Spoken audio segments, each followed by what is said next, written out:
जय श्री राम। मैं Krishna Kotliya, insurance and financial consultant and informative. आज की वीडियो में इनकम टैक्स की डिटेल्स जानेंगे, जैसे कि उसमें जो हम आईटीआर फॉर्म्स फिलअप करते हैं।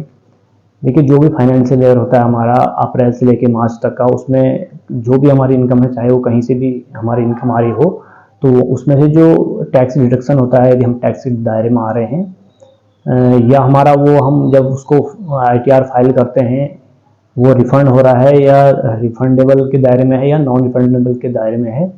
तो जो भी 1 ईयर में हमारा फाइनेंशियल ईयर में जो भी टैक्स डिडक्शन होता है, उसको हम आईटीआर फाइल करते हैं, उसके बाद उस पर क्लेम करते हैं। तो आइए जानते हैं उसकी डिटेल्स।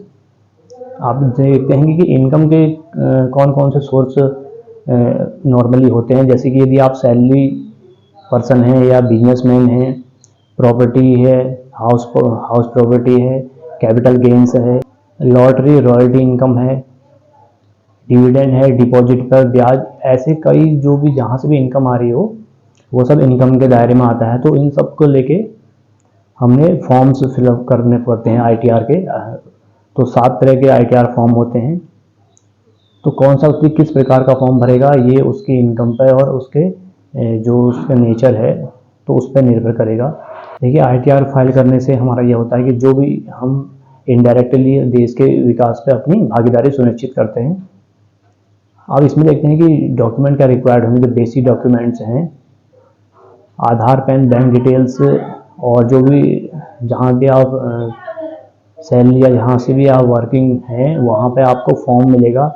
वो फॉर्म 16 हो, फॉर्म 16A हो सकता है, कई फॉर्म हो सकते हैं, वो आपके काम के अकॉर्डिंग वहाँ से मिलेगा। ये आपने ऑनलाइन माध्यम से इस तरीके से आप इसको फाइल कर सकते हैं, ये डॉक्यूमेंट के साथ में। और अदरवाइज आप जो आईटीआर कंसल्टेंट होते हैं, टैक्स कंसल्टेंट, उनसे भी आप फाइल करवा सकते हैं। आईटीआर फाइल करने से सबसे जो महत्वपूर्ण आपके लिए फ़ायदा ये होगा कि इन फ्यूचर आपके लिए फाइनेंशियल वैल्यू को बिल्ड करेगा। जो आईटीआर की रिसिप्ट की डिपॉजिट आपके पास आएगी, उसी से आपकी वैल्यू क्रिएट होगी।